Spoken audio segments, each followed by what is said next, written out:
Greetings, friend, and welcome to the Between the Covers podcast, where we are working every day to remove the self-limiting beliefs that are preventing us from becoming the heroes of our own stories. I am Marcus Spar, and today I want to talk about a rather fun topic for me, and this is something that I bring up in pretty much every single hero study that I do, at least when I'm interviewing someone, and that is, what lights your fire? And what I mean by that is, what is something of interest that you do just come to life while you're doing it? For those of you who are not watching this on YouTube, it's pretty clear if you take a look at the video that I tend to surround myself in things that I enjoy. I have a Super Mario Bros. 3 poster behind me. I have a Stuff You Should Know poster next to a Hylian shield from The Legend of Zelda. I have 2 pieces of art that were picked up at RadCon 2 years ago now. And I have my rotating disc plates or my metal posters that are showing all sorts of different types of games and fandoms that I do enjoy. The one that is currently up there is Ike from the Fire Emblem series. And I surround myself with these things that I enjoy. Lately, at the time of this recording, we're going through another heat advisory here in southeastern Washington. And I have been taking the time to go out and enjoy cooling off in my pool. And sometimes it's one of those things where every single year I'm like, man, I wish I used this pool more than I actually do. And yet the times that I do enjoy it, especially when I can go out there and listen to some nice music, just swim around, or God, even yesterday I was so tired, I was just kind of relaxing in the pool and almost just falling asleep while I'm just out there enjoying the cool. And at that point, I mean, it was still like 5 o'clock, so there was still plenty of sunlight and everything. I enjoy my games. Playing games is one of the things that, while I engage in this hobby, I just come to life. I love it. It's one of my favorite hobbies. It's one of my favorite pastimes. It's also a great way for me to explore and see different kind of character traits of different heroes and protagonists and even antagonists. This last weekend, we had the climactic battle, or I guess it really is just the finale of the Tyranny of Dragons campaign that I've been running now for about 3 years. It's taken us that long to get through this. There was a break in between the first half and the second half, but it has been a rather lengthy process getting through this campaign. And I wanted all of my friends to just have a really awesome moment where they got to roll a ton of dice in order to deal damage to the final BBEG, or the big bad evil guy, as is the vernacular in the tabletop community. And I was full of so much delight as I saw my friends smile, as I saw them just having moments of like, whoa, as I'm telling them how many dice to roll, and someone else has their phone out and is calculating as they're adding up. I mean, I had some of them rolling like over 20 dice in order to input the damage. And it was so much fun watching them have this great time. And I had even told them when we started that the BBEG was not going to go down until everyone did their legendary action, as I just started calling it. But I really wanted them all to have like their anime moment, so to speak. And it was fun. In 2 weeks, when we get together again, we're going to do the final wrap up where we have epilogues, and people are going to share about what happens with their character at the end of this campaign. We had so much fun that night. In fact, it was another night where we didn't get done until after midnight. And no one was complaining about it, not even me. We had so much fun. Spending that time with my friends is one of the things that just lights my fire. Writing is another thing that lights my fire. I love to tell stories. I love to write stories. I love to craft compelling characters and plots, and to a certain degree kind of keep some people guessing, but at the same time it doesn't bother me if someone figures out beforehand some event that's going to happen in the future. I just want them to enjoy the story. Lately I have been absolutely having fun playing with my pup Odin, who is actually going to be turning 2 here real soon at the time of this recording. By the time it comes out, he's already going to be 2 years old. And I just see the look on his face when he is running around in the backyard and he's wanting me to chase him, and even when he wants to wrestle or play tug of war or have me throw his ball around, I can just see his tail wagging. He just has this look on his face that's showing that he is just the happiest little buddy that he can be. And I love it. It is something else that I do enjoy. And it lights a fire inside of me that lets me know I'm doing something good here. And these are all just examples from my life. And so I do want to pose the question, what is it that lights your fire? What are the things that you do that it's almost like you really come out of your shell, or you are fully embodying who you are? It's like a true representation of you in that moment. I have a very dear friend. His name is Joshua, and he used to be my boss at my last job, and he and I have started getting together every month to just meet up and have coffee and connect. And one of the things that we end up talking about a lot is naturally tabletop role-playing games. However, for Joshua, one of the things that he loves to do is he loves to print the minis. He loves 3D printing. He loves painting. And in fact, he offered to give us a baker's dozen of already printed and painted minis that he has completed, just so he can free up some more space on his shelf for other things that he wants to print and paint. And he often will send me a text with a picture of the latest one that he has painted, and you can tell it is that thing that he just loves to do. All of the free time, pretty much, that he has outside of raising his kids, being a dad, everything that he does with work in the managerial role that he is in, a lot of his free time is spent pursuing this hobby. I know that for Libby, it's a lot of these craft projects that she starts. She loves to come up with ideas of how she wants something to look, and then she works doggedly to make that a reality. Just behind me here, the sliding doors to my closet here, that wasn't how they originally looked.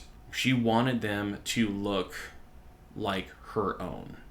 And over this shoulder here, those light up swords that are on the wall, those were her creation as well. She made those out of resin and did all of the lighting and everything for those, and it was a gift that she gave me. The Hylian shield is also something that she made out of foam.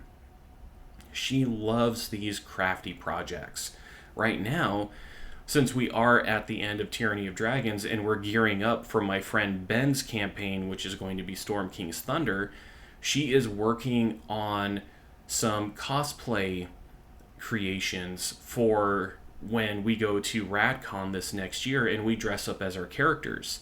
She's playing as a pixie, so she's been working a lot on making wings that she can attach to her back and have this appearance that she is a pixie. She has so much fun with that. Of course, I also hear all the times when things aren't working, but you know what? That doesn't stop her from trying it. That doesn't stop her from being like, you know what? I've got some free time. I'm going to do this. I know growing up, my dad, he never really seemed to be content unless he had some project that he was working on. Something where he was doing some woodworking in the garage or tinkering with one of the vehicles. And he was, nowadays he loves to play tennis and pickleball and that kind of stuff. But man, growing up, his free time was spent on a lot of these projects around the house. It's kind of the same for my father-in-law, who he and my mother-in-law have a historical home, and they have been just doing some renovations in there, yet still trying to keep the aesthetic that this old historical home has had for years, for decades even. And he likes to have these projects that he works on. He has another one where he is making a train environment with an electric powered train that he's building, like the tunnels and the mountains and the trees and different stations and things like that. And it's something that he enjoys doing. My mother-in-law, oh man, you hear all the time about what she's been doing with the garden recently and what she's been planting and how it's looking and just the time that she spends out there. These are things where these people just come to life doing these activities. And why is this so important? Because this is self-care. If you take a look at the things that, in fact, I talk with clients about this quite a bit, where it was something I heard from the pulpit at a church that I used to attend years and years ago, where the pastor had said, if given the option of doing something that you need to do or something that you want to do, which are you going to choose? Overwhelmingly, we're going to choose what we want to do. Now, that doesn't mean that there aren't moments where, okay, this needs to be done. We have to do this. And so you muster up the energy and the focus to handle that. But when given the free time, what is it that you choose to do? Oftentimes, those activities that we choose to do are going to be ones that we invest in ourselves. They are going to be the parts that are the things that we actually desire and want to do. And sometimes, if we just don't have the energy for it, then when we have that free time, we just kind of fall on some coping mechanisms just to numb out the pain or the discomfort or even the fatigue that we're experiencing. And in moments, that's okay. There are the times when that is just something that we honestly need to do in those moments. However, it also can work against us in trying to be the people that we want to be. And I also want to recognize that this is coming from someone who is a privileged white American man who has some disposable income. I know that's something that a lot of people can struggle with, especially in today's society, when it seems like everywhere you turn, I'm hearing news all the time about layoffs happening in this area, that in this industry, in that industry. And it's challenging. It is very challenging today. And I am very lucky to be able to do what I do. And I know that there are some people who are not. And yet, even if we're in some difficult times like we are right now, there are still things you can do that will light that fire inside of you. And it's important for us to have these. It really is. It is so valuable for us to have this spark of hope and desire within us, because if we don't have that, then for a lot of us, we don't have anything that is really worth living for. It's just kind of a dull, humdrum kind of life where we just get up, do what's expected, come home, crash, wake up, and do the same thing again. Which is why I like to pose the question when I'm interviewing people for my hero studies, that I want to know what is something that they do that really they just come to life while doing it. Because that's lighting that fire. That is fulfilling this need, this desire that is within all of us. And so I really am just curious. And I want to pose the question of what is it, really? What is it that lights this fire inside of you? What gives you that desire? What gives you that, just that spark within you that you just can't help but smile while you're doing this? That it's almost like you can power through anything in order to tackle this task. That you can even, say, overcome exhaustion and fatigue because it's something that's actually investing within you. It's investing in yourself. It's bringing delight to you. It's bringing delight to others. What is it? And hopefully it's not just one thing. So what are the things that you do that just light that fire inside of you? One thing while we're talking about this that is important to mention is, when we're talking about lighting a fire, is burnout.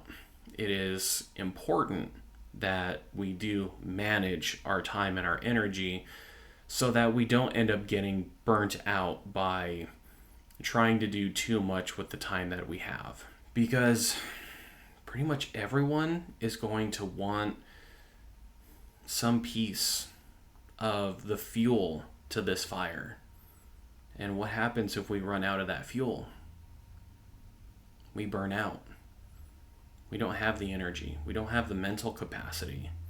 Physically, mentally, emotionally, spiritually, we just can't seem to muster anything to do what we want to do. And so, finding that balance is so important when we're having this conversation.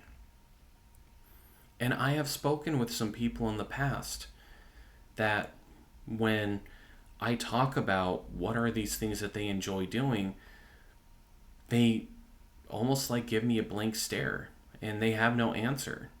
Because to them, life, there is nothing outside of life besides waking up, going to work, coming home, and just zone out on the computer, on the TV, until you go to bed and you start the process over.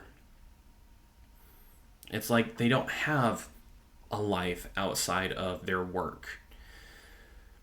And that is so unfortunate. It's so unfortunate that we have so many corporations and even just people that are trying to squeeze as much out of the working class, that they just do not have the will or even the desire or hope to do anything outside of just punching on the keyboard, of working this rote task of sending these emails, of sending, do people still send faxes? I guess some people still send faxes, but attending meetings and following the trail of demands that others are placing on them, that they just do not have the time to do anything that does light this fire. And that's why for me, I make it a point that at least every single week, if not every day, I am doing something that I enjoy doing. I want this fire to remain lit within me. I want to have that desire, that passion to pursue these things that are fun, that are life-giving, and that I have been able to connect with so many other people through. I can't tell you how many times I will have conversations with people out in public because I'm wearing a shirt that displays one of the nerddoms that I enjoy being a part of. The last time I went to have coffee with Joshua, I had a great conversation with someone while I was waiting for him because he was wearing a Legend of Zelda shirt, I was wearing a Legend of Zelda shirt, and we were just connecting over Legend of Zelda retro games, and it was great. I made a friend, so to speak, in that moment. What these activities do is they help us to be who we are. And when we are talking so much about doing and being who we are, of being the heroes in our stories, it's important for us to engage with these desires and these hopes because they help us to walk in that authority of knowing who we are. I know who I am. I know what I enjoy. I know what helps me to just come to life. I know where the desires of my heart are. I know my passions. And they are a part of me. And if I don't allow myself to have that, then I'm not allowing myself to live authentically as who I am. And I hope and wish and desire that for you as well. Because we need more people living out these hopes and these desires. It is my hope, again, that when I pose the question of what are the things that light this fire within you, that you know what they are, that you have an answer to that question. And if you're not now, then you are making time in the future to engage in these good activities, in these hopes and dreams that allow you to express the hero that you are. And I will say it again, we need heroes like you. The world needs you. And the only way you're going to be able to do that is if you allow yourself to be who you are. Thanks so much for listening. I hope that you found some hope and inspiration from these musings, and I look forward to hearing from you.